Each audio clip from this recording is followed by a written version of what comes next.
Hey, this is Tony Soprano, and you're listening to Jersey Boyz Podcast with your hosts, Dave Sturchio and the Ernst boys. I mean, I could give a shit about the Cowboys. We're in New Jersey. These guys got balls being Cowboys fans in Jersey. Anyways, enjoy. Or whatever. How about this, Cowboys? What's going on, everybody? What's up, Cowboys Nation? It is the Jersey Boyz Podcast, back for another episode right here on the Chop Sports Media YouTube channel, and of course, streaming on the Premier Podcast Network. Your boys, Dave Sturchio, alongside nationally known comedian on the road on assignment right now, Bret Ernst, and of course, the Grinch, who has completed the trifecta officially last night, being at the game. It is Keith Ernst, America's fan himself. He was at the game with his daughter last night. Solidified a 3-0 record whenever there's a Jersey Boyz representative in the stadium. So that's official as the Cowboys move to 4-2, headed into the bye. Great. The Chargers, I would say great game, but if you look at the text thread, it would sound like the whole world is imploding, and I'm sure Keith had a kick out of that. You know, I mean, you're watching this whole thing unravel in front of you in real time. So Keith, I'll start with you. How'd it go? How's the atmosphere? It sounded very Cowboys heavy. How'd it go? It was all Cowboys. It was nuts. It's not nuts. I've been there 2 other times before and the same thing happened. It doesn't happen as much with the Rams as it does the Chargers. This is my second Charger game. We beat them twice now. But yeah, they just take over. We take over the whole stadium. It's crazy. I mean, it's almost a home game. It is. Now, you've been to Jerry World, right? Yeah. Is SoFi nicer? They're both nice. Yeah, they're both just relatively the same. They're both same big stick. and have it's just whatever. You know, it's always whatever. It's, you were the first one to break the news, like ESPN last night. You hit us up and you're like, fight, and your video was awful, by the way. Thank you. On your video, that was about my video was of a second long. So yes, so you saw that breakdown. It was so funny because ESPN was covering all this like nice, happy-go-lucky, like Kellen Moore meeting Dak at midfield, and they were talking. Everybody was good. And all of a sudden, you sent the video, and I was like, yo, I think there's a fight happening right now. And then ESPN picks it up. They're like, oh, chippiness happening in Dallas or in LA. So talk me through that. How'd that develop? I saw it about to happen, actually, because it was almost like one of those when you almost like see a car accident about to happen. You know, where you just, one car's coming one way, one car's coming the other, and it just doesn't look right. Because one team was going one direction, and I noticed that the Chargers were going the other. And it was like they were trying to cross, but we were already going. It was weird, and that's how it broke out. It was almost like, somebody may have talked shit when they were walking by or whatever, and then they just broke out. But they were both trying to cross at the same time. That's what happened. Did you, by any chance, see the replay of Fowler just straight cold cock Austin Eckler right in the face? I know. I saw that, yeah. I saw that. It was reminiscent of when Keith's mom goes to the buffet. You knew some shit was about to go down. The mac and cheese was cold. Yeah. So Bret, obviously we'll talk. We'll dive into the game now. The Cowboys get themselves a win, 20-17, very reminiscent of the same score as the last time that the Cowboys had a comeback win like this. So we were all relatively close. I said it was going to come down to, after I made the joke saying I was going to pick the Chargers, it all came down to, one last drive. So your quick kind of like overall analysis of what you saw yesterday against the Chargers. Again, it's the Chargers being the Chargers too, because I have a lot of Charger fans, friends that are fans. But at the same time, I meant, look, we beat a good team. And, it's funny because I think it was your boy. I love that Voc Lombardi guy or whatever, however you say his name. It's like he brought up a great point because I thought of that too. He's like, we play the Giants. They're a contender. We beat them. They suck. We go to the Jets. It's elite defense. We beat them. They suck. And now people are saying the same thing about the Chargers. Well, you just beat the Chargers. They're a good team. Also, what was not worrisome for me, well, it was during the game, obviously, is the stupid mistakes we make. I mean, Jesus. I mean, I think we had 11 penalties. And, it's just dumb shit, like lining up in the neutral zone. We kept their drives going. I think the refs had money on the game because there was there was one drive they just kept penalizing us to keep them going. But some of those are mental errors, and to still pull the win out, we played good. He's saying they played good. Brett's probably getting. There he is. Sorry, go ahead. We played good, but that those mistakes could have cost us huge. So to pull the game out with those stupid mistakes was really a good thing. But we can't play like that again against the Eagles. At least you can't make those stupid errors, lining up in the neutral zone. Just small shit, dumb shit. Yeah, McCarthy went on record say the pre-snap penalties is something. He's like, I don't want to be a Debbie Downer. I know we just won a really good game, but the pre-snap penalties are just something we just gotta get past, and it's mostly on road games.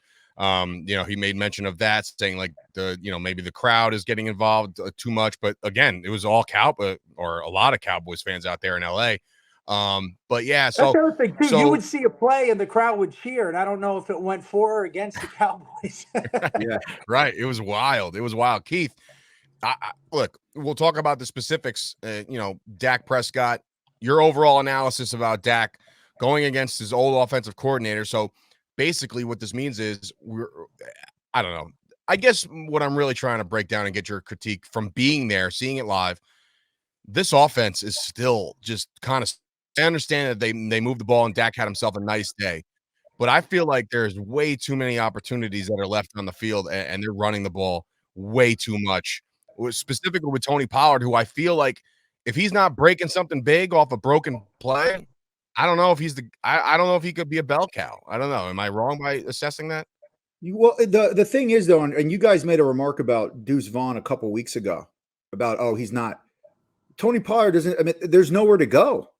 That's what it looks like. I mean, I know people want to come down on Deuce because he's small and this and that. And let me tell you something. I saw holes he could have hit. He could have hit quicker than Pollard. And I know he was inactive, but besides that, this is what they were doing. Being there, they're literally stacking. I mean, and in Tony Pollard's defense, they're saying Dak Prescott beat us. That's exactly what they did. They weren't letting. I was watching. I'd be like, oh my, there's literally 4 and 4 sometimes, just waiting for the run. It was nuts. And boom, they were pursuing. They were getting in there. I mean, they were hitting hard. But Dak Prescott won us that game. It's about time we can say that, right? It's about time. What was great too it was the best. Go ahead, bro. I'm sorry. It was literally. It was probably the best game I've seen him play. He kind of played like 2016 Dak Prescott, but a bonus version of it. I don't know how to say it. A better version, I guess, because he was more accurate. He was making his reads, and he was actually running the fucking ball, which was fantastic, which we've been missing. That's what I was going to bring up. The fact that he ran a couple times, that means the world to an offensive coordinator, and a defensive coordinator now has to play according. I mean, you keep them on their toes. No, I agree. Dak played great, man. I mean, and there was one pass he made that was beautiful that what's his name dropped.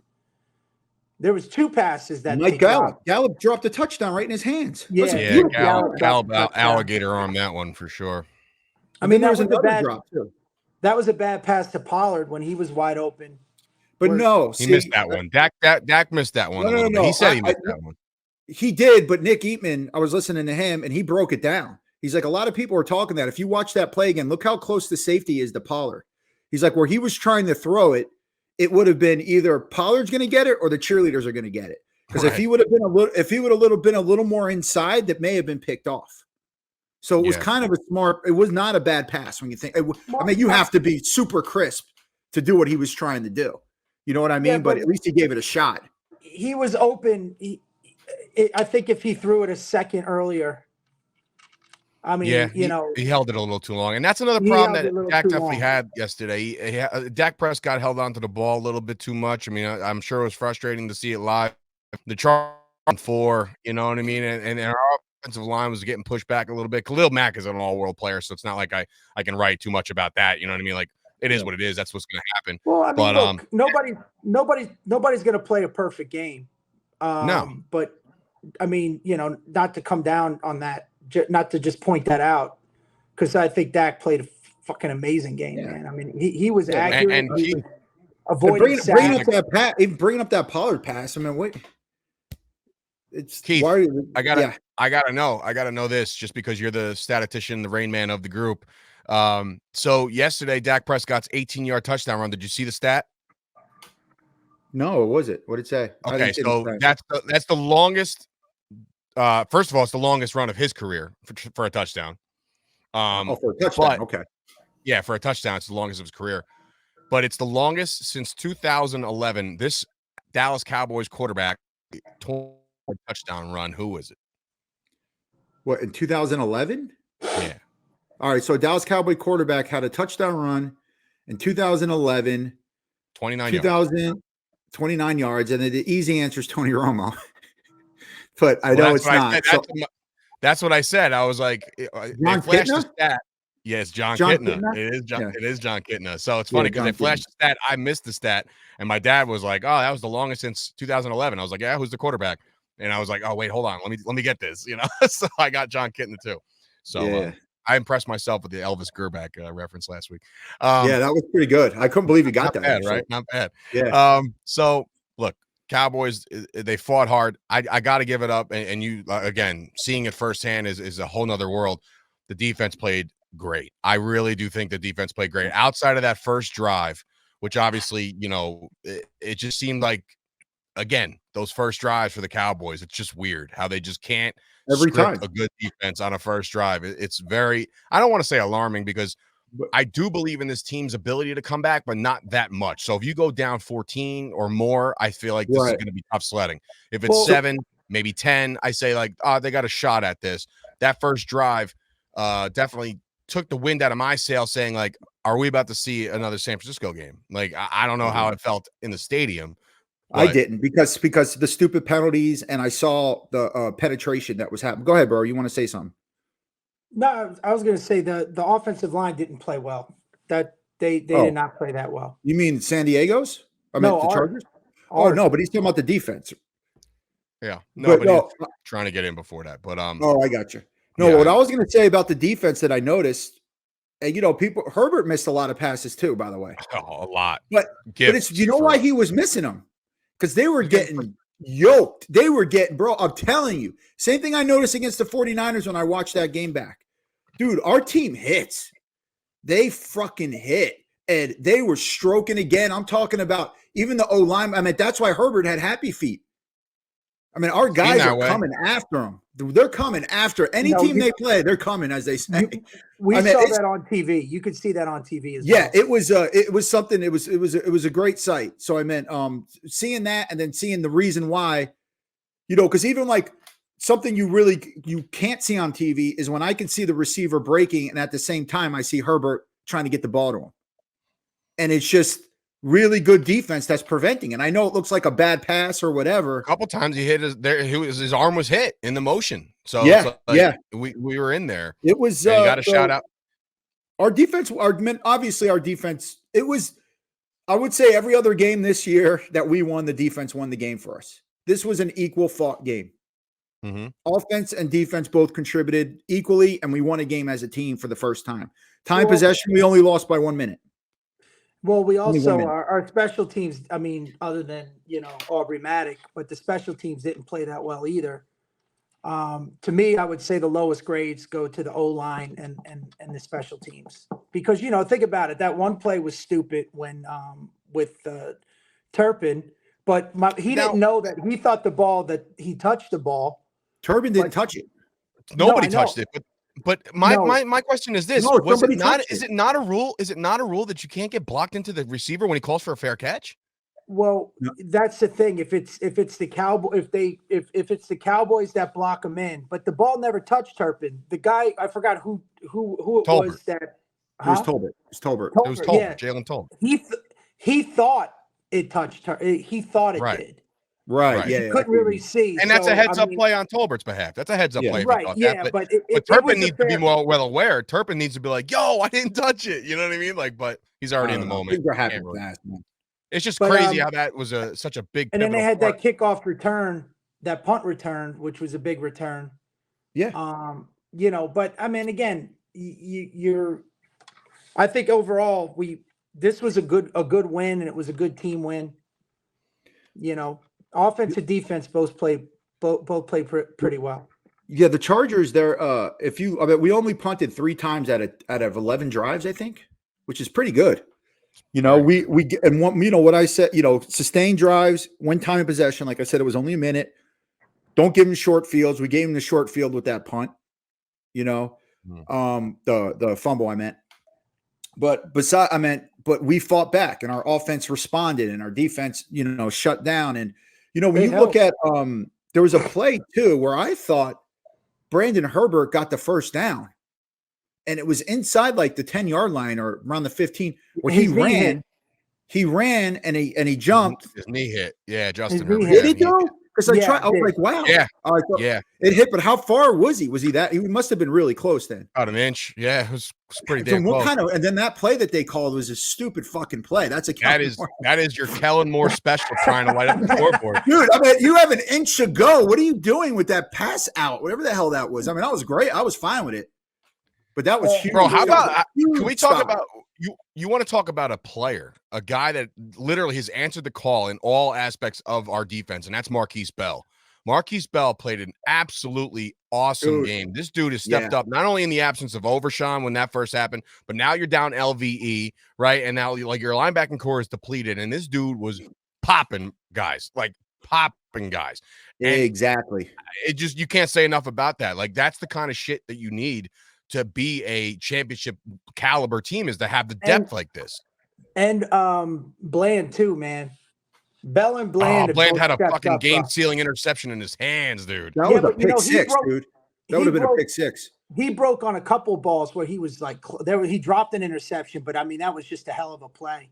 And again, what we see on the replays is, he was covering, man. Our DBs. I'm really happy how the defense played, man. Well, I mean, it's so funny because it's like last week, people are so annoying with their content and their opinions. And I mean, I saw so many things. That Cowboys need to trade for a corner now. Like, why? But no, I mean, after last week, I mean, people even on this show, we bash, but it's like, everybody calm the fuck down. It's one game. It was one game. And look, it's October. The Chargers could easily be 5-0 right now, beating us. They could have won that game. I mean, every single game they played, they were in. They lost. Their other loss was in overtime, and their other loss was to Miami. And guess what? The Dolphins only put up 24 points on them, and they didn't even have Khalil Mack. So let's look at it from that perspective. Yeah, there's 2 on the Terrifics. 2 on the Terrifics. They could they didn't move the balls, but we moved it. We did well against a better defense. That's the first time I think their defense has been together all year. Well, as a healthy unit. But here's the thing. It's not just the game, it's how we lost. And when you have those types of breakdowns, what you want to see is your team bounce back like they did. And again, to see the Eagles lose to the Jets, and then San Francisco to lose to the Browns, every team can lose. I mean, that's the any given Sunday thing. But the way we broke down against the Cardinals and then the Eagles, I mean, we don't know who's going to show up. And the defense played phenomenal. I kept saying, "Oh, go ahead." No, to me, the offensive line kind of sputtered this time because we had all of our starters and we had some dumb penalties. We couldn't open holes really. Dak, I think, got sacked twice. Dak was forced out of the pocket a bunch of times. And again, I love that. You can't dismiss how good the Chargers got a great defense. They got a really good defense. No shit. That's what I'm trying. Bro, they have arguably two of the best defensive players on their Derwin D-line. James on the back end. Derwin James on the back end is great. Khalil Mack, like these guys Bosa, are good, man. Bosa, yeah. That's our these guys O-line. aren't bums, and nobody can do. Yeah, nobody can take this game away from the Cowboys and the way they won it. So that's like, so to me, yeah, we're all kind of feeling some sort of way after a 49er loss, like they lost, right? So it's like, but in games like that, when the wheels fall off, they fall off, and like everything was going wrong. So it's like almost like a laugher where you're like, man, fuck this game. You know what I mean? Like, it ain't going to happen. It ain't our day. Like I said, when I watched the version, because I didn't watch it live and I wasn't getting pissed and I knew what was going to happen from the 49ers. I knew. So I was kind of prepared and I watched with a different eye. I agree with what Micah Parsons said when he was like, no, they're not that much far. We're not far off from the 49ers. We're not. What I saw, bro, I'm telling you, those 3 drives, their first 3 touchdowns continued on stupid penalties. You clear that up. They did it on the first drive in this game. I mean, there was a drive or 2, but when those things don't happen, when we're not handing the ball to a team like we were the 49ers, and then we fall behind the way we do. And look, I said, look, when you guys were praising Purdy, I made a face. You can listen to it. And you guys are like, don't make that face. He's great. He's awesome. He's this. He is good, What I saw from there, and I'm being serious, he doesn't have McCaffrey. If he does not, and he doesn't have Samuel too, but McCaffrey is huge. When they stepped off that running game, he couldn't do shit last week in the second half. Nothing. They had like 2 total yards with like 3 minutes left in the fourth quarter in the second half when McCaffrey was not coming back in the game. It's a different team. I'm not putting Purdy down, but I'm definitely not putting him on a pedestal at all. And not for nothing, the same could be said about Justin Herbert. A lot of people are continuously all over this guy as if he's one of the elite quarterbacks in the league. Well, you are. Yeah, I am. But like, not for nothing. I was surprised, Sturch. I was surprised at his performance. I'm not going to lie. Yeah, dude. It's almost and look, he had a broken left hand or finger on his hand. And I understand he didn't take any snaps from under center during the week and this, that, and the third. And there are different intangibles that you have to take into consideration. I have to. But like, I don't know, man. What I haven't seen from him that I saw here, I wasn't impressed with his poise. Like he was rattled. Like he was rattled a lot. Well, we were in his face a lot, man. I mean, I know. Yeah. And getting back to the Purdy thing, I mean, dude, if you take any fucking quarterback's offensive weapon or star away, I mean, the whole offense changes. But I mean, they still can win and move the ball. I mean, they're not even moving. I'm not saying that he wasn't moving. It's only one half, so we'll see how they adjust. But I'm saying he might not miss time either. He What's might that? not miss time. I said he might not miss time. McCaffrey, yeah, he might be right back in there. I mean, dude, look at the same argument was with when Mahomes lost to Detroit, who, by the way, is a good team. They're there's no Kelsey. They didn't have Kelsey. I mean, but they still moved the ball. Yeah. That's what I'm trying to say. That's also what separates Mahomes from the rest. You know what I mean? Like he still moved the ball without Kelsey. So anyway. Well, look, man. Again, Cleveland's a solid team. I mean, it's sad that they lost Chubb, and and the Jets are still an elite defense, man. They played great. I watched that game, and that was awesome. And look, Jalen Hurts, he's as human as they come, and not for nothing. No Sauce Gardner out there. That was all backup corners for the Jets. So not for nothing, and again, this NFL, it's like a week-to-week league, man. It is. And I hate saying that but it's almost true. Every week somebody else steps up. The one thing I'm glad about that I'm wrong about is I just thought the Niners were just so far above the rest of the league. And, it's like Rocky IV. They got cut. He can bleed. Mm-hmm. And, I mean, just look at what they did to us. And then again, though, are we not a good team? Are they that good of a team?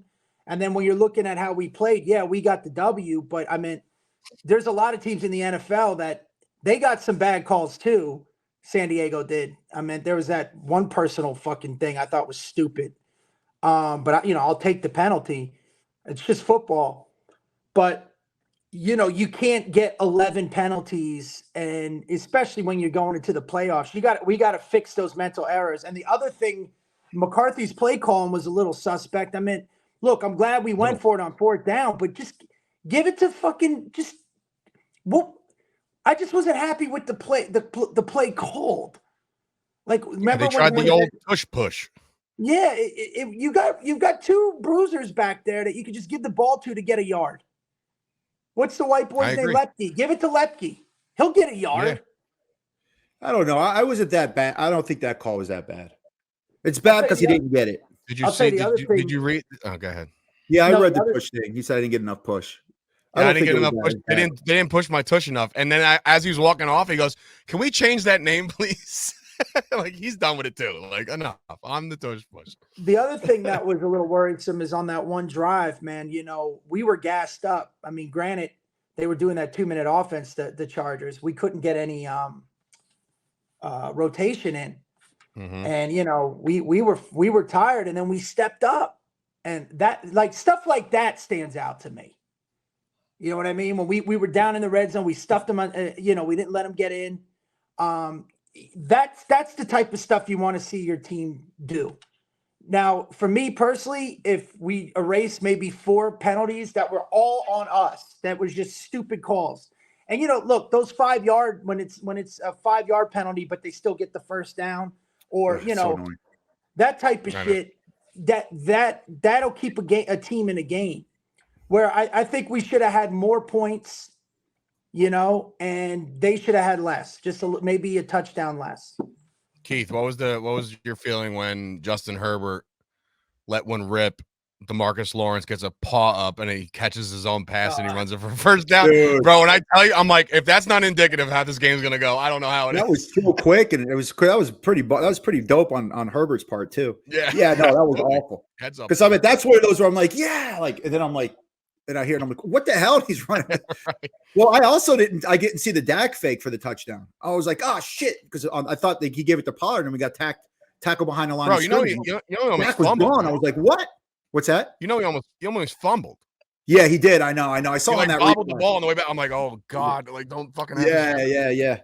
Yeah, man. Almost when Pollard broke on that pass, and that homeboy caught him from behind. I thought he was gonna. I saw him the arm cocked, and Pollard didn't see him. He thought he was out. If Pollard went to the sideline, when he came down, he missed the ball. If Pollard went to the sidelines to the left, he's gone. But like because he just stayed the course, like because he thought he's like, there's nobody here, we're all good. I was like, go. And then unfortunately, my thought process was, being that our offense has been somewhat stagnant, I was like, yeah, bro, field goal. That's a field goal. That's a fucking field goal. Well, Dak was saying that I guess Pollard said he didn't see the guy on the right. No, that's the guy who tried to punch the ball. He goes, if I saw him, I would have scored, because he started to slow down. He went to the left. Yeah, he would have scored, but he didn't see him coming. I would say, go ahead. That pass Dak threw, that one touchdown was beautiful, man. I mean, look, I gotta tell you, man, Dak threw some nice balls this game, man. I mean, he really did. He played really good. Yeah, I mean that one was like a fadeaway jumper to Brandon Cooks. He kept back. I said, my dad goes, they started that play on the 3 and he threw it 15. He's like, what the fuck? Yeah, how much backpedal? It's I've been to let's see, 7 Dak games now, 7 or 8. And that's literally by far, like, it's not even close to the best game I've seen him play. By far. Really? Oh yeah. I just seeing him live and hitting those open receivers the way he was hitting them, off the route, and simultaneously seeing him back up and seeing them break. And I see that person's open and the ball getting there. It was beautiful. It was nice. I mean, that Dak Prescott can win us a lot of games for sure. So there was one play where he avoided the sack, but then he set up again where I think he should have just ran. Oh yeah. And but that's the other thing, let him maybe design some plays. He could throw on the run, man. He's better on the run. Yeah. I think he's better on the run. Yeah. I mean, I saw him improvise yesterday for the first time in a very long time, and improvise well. Like sometimes he's like taking sacks, or sometimes he throw the ball away or whatever. But there was a couple times where I'm like, the receivers, and I'm telling you right now, like CeeDee Lamb had himself a day. Obviously, we all kind of heard the rumblings between CeeDee Lamb needing more. He wanted the ball more. He's always open. Blah blah blah. He fed him, and he fed him a lot. He fed him in the right spots. But better noticeable things that we saw is that when Dak Prescott got out of the pocket, CeeDee Lamb never quit on the play, and he followed Dak Prescott. And there was a lot of times where Dak found CeeDee Lamb a lot, and it was like one of those things where I'm like, okay, if he's going to keep finding his receivers like this, he's going to keep finding his running backs like this in the check down form, in check down formats, I'm with that. I'm with this Dak Prescott rather than sit back, drop back, and see who's there. Because listen, for all the good that we saw out of Dak Prescott yesterday, there was definitely a couple times where he snapped the ball and he never looked off his receiver, not once. Like, you knew where he was going with the ball the entire time. He never looked him off. And those are the ones that scare me. Yeah. See, Those are the ones that scare me. This is such a good win to have going into the bye. It's good for the confidence. It's good for the team to heal. What's worrying me, and I know it's going to sound crazy, how Washington is still lingering, and And now they got the Giants. Drop them in 3. Yeah. We'll drop them in 3. All right. So now when I was looking at the standings, you got 3 5-1 teams, right? You got the Niners, you've got Detroit, and you've got the Eagles. And now we also have Tampa. That's only because they had a bye. I'm saying though, now we got to start thinking playoffs and must wins, right? I'm not worried about the playoffs right now, man. We got 11 games left. I am because if we go, we can't. Well, go ahead. No, I'd say last week you guys were questioning if we even make a wild card. So I get what he's saying. I said it. That's. I wasn't. That's what we got to focus Grinch wasn't the Grinch last week. The Grinch was very caring. We got to start looking at these teams. We've got we've got an NFC loss. We got 2 NFC loss. I'm looking at the standings now. No, I get what you're doing, bro, but you take it game by game, man. I mean, it's right now. I'm talking about going into the bye. Yeah, we're good going into. I know we're in the playoffs right now. We're in. We're a wild card. We're the top wild card, actually. So, So, and we got the Rams off the bye. I was going to say about Dak, going back to what you were saying, Sturch. Continuing off that, Nick Eatman's going to think I want to suck his dick or something. I'm about to quote him again. I'm definitely going to try to clip that up. I don't know. Whatever. Put a beep over it. It'll be funny. Yeah, right. But what he said about Dak Prescott and what he's been saying about him, and I actually read it today, and he's like, hopefully it finally got to him, is that what the Dallas Cowboys need, right?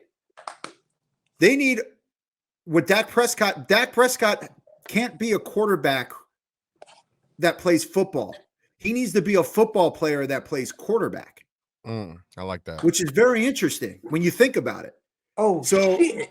Yeah, that shit's deep. But I'm just saying, what you saw in that game was him being a football player, running, you know what I mean, doing all those things. He's playing football instead of trying to be that. Hi, I'm a quarterback. I don't know what that is. But I'm from Irvine, anyway. I'm from Irvine. That's what's his name? Pablo Francisco. Pablo Francisco. Yeah. Yeah. But no, I mean, instead of being like this robot, like, yeah, I'm going to be this. No, he's a football player who plays quarterback. And if he continues to do, or if that's what he's thinking, if what Nick Eatman said is what Dak is thinking, we might see a different quarterback. Who knows? So putting a bow on this, we're going to the Super Bowl, right? So that's where we're at. Also, I wanted to say, what do I always say about elite defenses? I know we're not elite, by the way. We're very good. But we're one of the best in the NFL, but we're not elite. But we're inching. We're trying to get back to where we were after week 2 when Sturch posted. This defense is elite with a capital E after we beat the Jets. I went back and looked at that, by the way. We're trying to get back up. Little Sturch. You and these fucking receipts, man. But no. I swear to God. But I felt bad last night. I was like, I don't want to text him. He's with his daughter. Like, I'm trying to not bother him and shit. But here I am. I'm going fucking off. No, but I was going to say, they got the ball back. Chargers, 2 minutes left, whatever it was. This is when great defenses step up. I said that in the text. I said, here we go. Exactly. Let's see and they did. Unlike the other times. Against Arizona, they didn't. Against the Niners, when we needed that stop, they didn't. Did you see? It was almost as if and Micah Parsons' name wasn't really mentioned throughout the broadcast because it was having a quiet night. And then Aikman was even said like, oh yeah, we haven't said his name. And bro, when I tell you he took 2 guys for a ride and got to Herbert on that play on 3rd down, I was like, holy shit, shot out of a fucking cannon. That was fucking great. Yeah. Dude, he fucking crushed Justin Herbert. Like I was like, all right, here comes the penalty. It was too hard. But see, it was like, here's the thing with Micah too, though, is that it's the things that you're seeing him getting doubled. You're seeing him roaming. There was triple yesterday at some point. Yeah, there's so many things that, like, you know, and again, I think DeMarcus Lawrence had 2 batted passes, right? Which one ended up being the reception to Herbert, and then the other one, you know, the other, again, but what scares me is those 11 penalties. Julio That's- Jones not just for nothing. signed. Hold on. What? Julio Jones just signed with the Eagles. That's weird. Oh, come on. Yeah. I Of course think he It's does. just in. Jesus Well, Christ. Anyway, yeah. whatever. Yeah, Julio on his 15th team in the last Well, I'm year just and a saying, half. how many receivers can you have? I mean, I whatever. mean, they must Yeah. have an injury because Yeah. if it ain't AJ or it ain't fucking Devonta, they got like the Zacchaeus guy, and then they also got a guy that I thought was dead in the water. What's his guy? Nelson Aguilar? Is he over there? No, he's somewhere else. But anyway, No. he sucks. Mike They're all- Quick? Is it Mike Quick? I don't know. Who fucking cares? But I will say, did you also, not to bring up like every individual play, but there was one play where Osa got in the backfield where my dad was like, I think he almost took the handoff. Yeah. Like he was That back was there awesome. so fast. I Yeah. was like, holy shit, shot out of a cannon. Yeah, look, the defense played good. Now it's a bye week. There's no games to pick, obviously. There's games to watch. The Philadelphia Eagles got the Miami Dolphins, so that's a hell of a game on Sunday. We're all going to be glued to that one. You got the Giants and the Commanders within the division. The 49ers, I don't even know who the hell they got. Oh, they got the Vikings on Monday night, so that's I don't know. I don't know anymore, actually. If McCaffrey don't go, that team is definitely different. But so let's grade it. Let's grade the first 6 games of the season going into a bye. Offensively, Keith, what is your biggest concern right now? After watching Dak Prescott kind of bounce back and do his thing, what's your biggest concern heading post-bye Cowboys? Oh, on the offense? We're doing offense first? Yeah. Offense first. Running backs. I see Now, like is there any inkling, any thought process to adding a running back somehow? Because by the end of the bye week, it's going to be the trade deadline, and apparently the Cowboys could be buyers to fill positions of need. Look, now the only thing that will help, what can help us, is if Dak continues to play well, and then they won't be stacking the box as much as they do, and there might be, but I do see little holes that you might be able to, like I said, I like all 3 of our running backs, and I'd like for Deuce. I know I push it and I keep pushing it, but I want to see him, get in with the first team and make some when people know you're not going to run, give him the ball. Like when he got in your game against the Patriots, the game was blown out already. Everyone knew that we were running the ball. You know what I'm saying? It's like put him in where nobody knows what he's doing. That's what I see. I think I would like to see us utilize Deuce Vaughn a little more. Okay. That's what I'd like to see.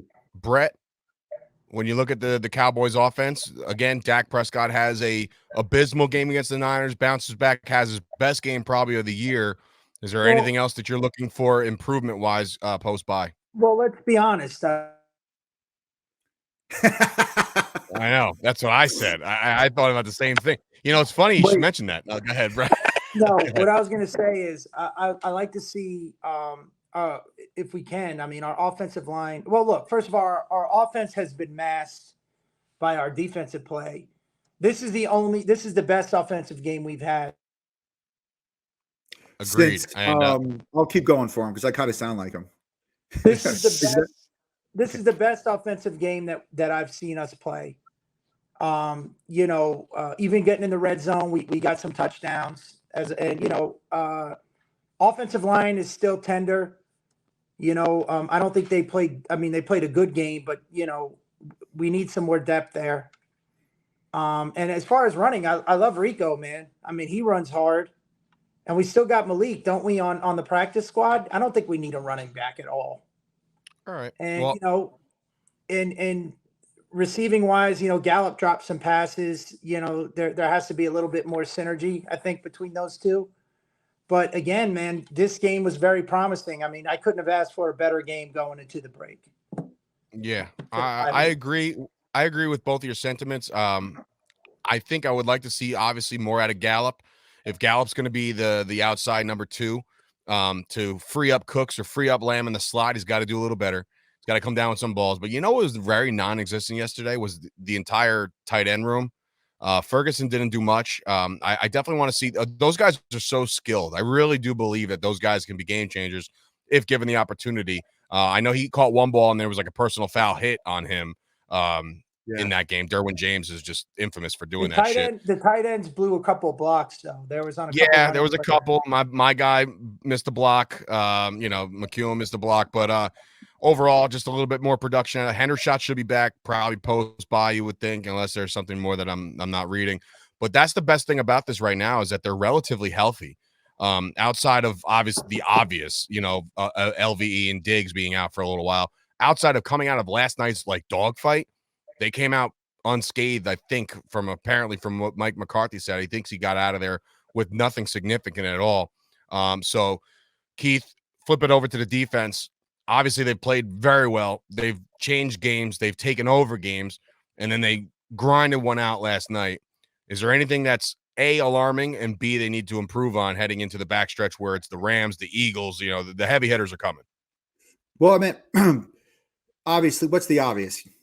The stupid penalties. I mean, especially the damn offsides. I mean, how many offsides? How many times did you give these people first downs and extend drives? I mean, that needs to be cleared up. I do notice still that I don't know if it's people missing assignments, but there are times where where I didn't see as much last year as I did in the 49er game. And I saw it in this one with Keenan Allen a couple of times where someone just wide open and nobody's around. It's like some kind of mix up that's going on. I don't know, what that's about, but I don't know if it's has to do with their zone coverage or whatever it is. But I think that's something there they have to look at to see why people are out of place. Cause I'm pretty sure the defense isn't designed for that to happen. Right. But that's it. But really quick about Dak, and I sent it in a text to you guys that I said this is going to be one of the biggest games he's ever had coming up, and mentally. And the reason I said that was because I'd never seen the media, not only the media, but Dallas Cowboy fans who even love Dak, destroying him, saying he's not the guy. He's not the guy. They're saying it in the nicest way. I've followed him this much. No, he's not the guy. He's this. So I'm not saying he might tune all that out, but something had to seep through where, I mean, we all know the media. The one guy says he's ass, and then another guy says he's not media. Yeah. He's LaShawn McCoy. Who people talk, but all these people, and he came out mentally strong and played one of the best games. And I know people can throw stats out, not statistically, mentally, probably the best game he's played in his career. So I want to give props to him for that. But again, the criticism's justified. Not the extreme criticism, but I was waiting for that. That Rocky moment when he gets hit and then he knows he can win. You know what I mean? Like there has to be that one moment, and if that can play this way consistently for the rest of the season, I mean, he could silence a lot of criticism. You know what I mean? I mean, he did in this game, bro. I loved him this game. The recipe for the rest of the year is if we get that Dak and that defense, I mean, let's be honest, we'll be in every game. We will. We'll be in every game. Not that we can win every game, but we'll be there. We'll be there. You know what I mean? Like, yeah. I agree. Now, defensively, there's always going to be a hole in any coverage, in any type of defensive play called. And that's why it's important for the quarterback to see that. And I know I don't want to bring up Brock Purdy, but he exposed us a lot on the underneath. I mean, getting some of those passes away. Maybe we're not disguising coverage better or stunts. I don't know. But they said that in the beginning of the broadcast. I think it was somebody it was Mooch on NFL Network. Mooch, yeah, he goes, "Hey, Dan Quinn, I know you're creative, but stop showing dime. Stop that's all you show. Like they know, everybody knows you're gonna line up like that. Like it's very apparent that it's not disguised well enough." So, there's those types of things. And like my brother said, the stupid things like lining up in the neutral zone. I mean, at least have somebody on the line go back up. I mean, you gotta check that because they're not going to call it before the snap. Right. Those little stupid things we could fix, but talent wise, I mean, I think we got it covered. I mean, yeah, I agree. I agree. He's got it covered. And there he is. He's back in the building. No, we got it covered talent-wise, and our safeties are playing strong. They're like he said, we hit, man, and that's Donovan big. Wilson. Every time Donovan Wilson gets a chance to light somebody up, he pops them. I mean, but again, you get a ref that was calling this last game. I mean, Jesus, this guy was calling everything. I do want to say. Well, I was going to say, Andy at one time was like, I hate that guy. The ref, my daughter. Oh, yeah. Well, because how many times was he on the screen? Like, I hate that guy. I was like, I know, he's annoying. 21. Now, ready for this? 21 penalties combined between the two, right? And let's just pretend arbitrarily, me and my dad were doing some math last night, that each offense runs 60 plays, right? Because that's like right around the ballpark of what it might be. So even if it's 120, 20, you're looking at 18 to 19% of the plays run, there's a flag on it. That's insane. Yeah, that is way too much.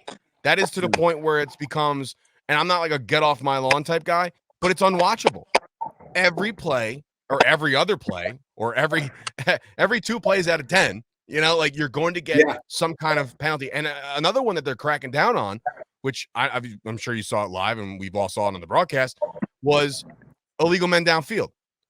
There's always, and it's funny because those passes are so quick that you're like, how the fuck did he get down the field? Or AKA pass the line of scrimmage. Yeah. A lot of that happens when the quarterback's scrambling. Or, if he's getting out of the pocket real quick, and then there's. But no, he's saying it happens too quick. Like it was happening quicker than that, Brett. Like it was happening. I understand that because sometimes the linemen don't know where the quarterback is. They might cross the line. They have no idea. But like, dude, it was to the point where the flag was in the air, like quick. And I was, this is insane. Like, and again, you don't want to put the game in the ref's hands, but some of those calls last night were just, it's brutal. And there was a holding call on a receiver that he barely touched him. Yeah, and then there was bad calls on both sides. There were some bad calls. And then there was one where there was a quick, I think it was to, God, I forgot the receiver for us, but the corner was all over him. And it happened a couple times. And they didn't call the penalty. Yeah, it's crazy. I have a stadium question, and I don't know. I mean, because I don't look for Cowboy merchandise anymore, but I remember when I was a kid and I go to Giant Stadium, they would sell Dallas Cowboys stuff there. Like visitors. They would sell visitor shirts. Yeah. No. Like, you know what I mean? For fans, yeah, if they want to wear something. Yeah. I remember that. I do. So they don't do that, right? Because I thought maybe there'd be somewhere to buy a shirt for my daughter or something there at the stadium. They don't do it at Giant Stadium, right? You said no more. No, but you go outside maybe envisioned that. Bro, didn't they do that when we were kids or no? I don't remember that, bro. They do it for the good guys and the bad guys at wrestling events. Ask your dad. Ask your dad if you can. I do remember people, Keith. I do remember people in the parking lot selling shit. Maybe that's what I was thinking. Then I don't know. I was just gonna say they'll like when it was Cowboys Giants in December. There was definitely people coming like, "Yo, Cowboys gloves, Cowboys Giants, whoever you want," and they had gloves. Right? I can't imagine an NFL team saying like, "Yeah, sure, bring your merchandise in here, we'll sell it." Like, no fucking Although way. when we were at Cowboys Stadium, the AT&T, they had they were selling like paraphernalia and stuff, but it was like vintage shit. Oh, for the Patriots? There was like all kinds of jerseys there. So it was all different ones. Oh, gotcha. But what they do is they lease out spots for vendors. So like you had like people that sell like baseball signed cards, football cards, shit like that. So yeah. I gotta make it. Go ahead. I think what you're thinking of is in the parking lot, bro. I'm by the way, I'm Bolt Man. I'm him. All right. Like there's a Bolt Man? Yeah, there's a guy named Bolt Man. And me and Andy saw him, and let me tell you how bad the fans are there. He literally, it said like VIP only Charger fan entrance, and Bolt Man's there, like 2 other fucking Charger fans. Why don't you surrounded by Cowboy fans trying to get in the game. They're like, no, this is the Charger. And Bolt Man said, and then people, like Cowboy fans were taking pictures with Bolt Man. So there were no Charger fans to take picture with Bolt Man. Bro, that's what I'm telling you. That fan in the crowd, that fan in the crowd was fake. It was a fake. It was a fake fan. San Diego had I think the Chargers originated in LA. But down in San Diego, man, they had a rabid fan base that just they did. It's just all disillusioned. I mean, I feel bad for them, man. It's not as bad as when Cleveland left and went to Baltimore. Bro, we put our fucking training camp in California. It's like, come on. Like, well, I mean, look, Dallas traveled well. I mean, there's a reason why we're America's team, but the Charger fans got a raw deal, man. I feel bad for them. Can't say I agree. But I mean, come on, man. You don't. Well, you weren't. no, you if your you team weren't moves out of around. town, yeah, that sucks. No, but what I'm saying is like even their stadium. I mean, like they were just heartbroken. And again, when you don't remember the Fouts era and the Winslow era and the Air Coryell, and the Chargers had a fucking great fan base. They were just pissed off and fed up. I mean, I got Stan Humphries going to the Super Bowl against the 49ers, so they had Natron means business. Like I remember those guys. See, that's LT. the problem with LaDainian teams like Tomlinson, San Diego. The problems with San Diego and even Miami too, the Dolphins, is when you live in nice weather states, and if your team sucks, they're not going to waste it on a Sunday going to see you. They're going to want to go to the beach or do something else. It's not like Green Bay where that's all they fucking have to do. Yeah, but you know what I mean? well, if the Dolphins move to West Palm Beach, right, from Miami, you could stand that traffic. If you're driving from San Diego to LA to see a game, it's just a miserable day.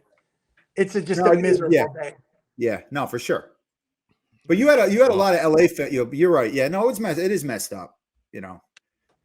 As long as what do you think? If they ever moved our team, would you guys still be fans if they moved to like Nebraska or something, Omaha? I don't live in I don't live in Dallas.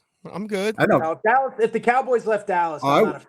Yeah, I wouldn't be a fan either. What? If they became like the Memphis Cowboys or something. No, well, hold on. Let me rephrase that. If they do like they did to the Oilers, and like they turn to like the Tennessee, like they go somewhere else and then they turn into another team. And they're not the Cowboys anymore. Not me. You know how like the Oilers went to Tennessee? No, I know what happened. I'm just trying to figure out That's a great question, Keith. That's a great question. It is a great question, but I'm riding with my boys. Like, all right, think about it like this. Do you think that there was Kansas City Texans moved to Dallas Texans, and then they became the Cowboys? Like the Chiefs went to the Kansas City Chiefs. Yeah, but I'm saying like, I don't know, man. I would fucking. Well, I'm riding with my guys. Like, that's a first year. That's a first year franchise. If you're taking the history of the Dallas Cowboys and they move them to the Oklahoma City Cowboys, it's not the same, man. Or the Ravens, the Baltimore Ravens, the Browns to the Ravens. But that was a new franchise, though. No, it wasn't. It's still Cleveland. It was no, Cleveland but I'm saying team. it was like a whole new thing. So like if I'm a Cleveland Browns told me, hey, we're relocating the entire team and changing our name, then I would become a Baltimore Ravens fan. You would? Yeah, what the fuck? Until they brought back my Browns. You don't see the star on their helmet? Are you crazy? The star, the uniform, everything that comes with being a Dallas Cowboy fan? It would travel with. Nobody's moving. First of all, this is a dumb hypothetical question. It's not. It's a great question. It's a great question because it stirs me up and makes me now I'm going to lose sleep another night tonight. Like, wow, what if they moved? Bro, I'm trying to say. So the Browns moved it. So if they did that, say they did that with the Dallas Cowboys, we were the Baltimore Ravens did not exist right now. Jerry Jones sells to Baltimore. And then we become the Baltimore Ravens with the Raven thing on the helmet and everything. You would be a Baltimore Raven fan. But it's like what happened to Cleveland is that they reinvigorated like their franchise. They came back. But that was like 3-4 years later because they fought back. So what the fuck am I going to do for 4 years? Like I don't know. Listen, I'm addicted. I bleed the blue and I bleed the star. So it's like, yeah, if you change me, you can't change that. And the NFL would never do that. They would never. No, it's almost like how you have a historic site that they can't ever shut down? That's the Dallas Cowboys. Like where JFK got clipped. Like, Well, but again, here's the question now, if we want to wrap it up. Let's say Dallas isn't a team anymore. Okay. Is there another team that you secretly like or root for that would take its place? The New York Jets.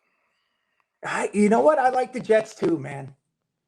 Hell, fuck. They've never done me any wrongdoing outside of the debacles where they lose games. Like when you hate the Giants so much, and there's another team that shares the stadium, and like if they have success, it'll burn them more than any ever. Like I love that. Like that's crazy.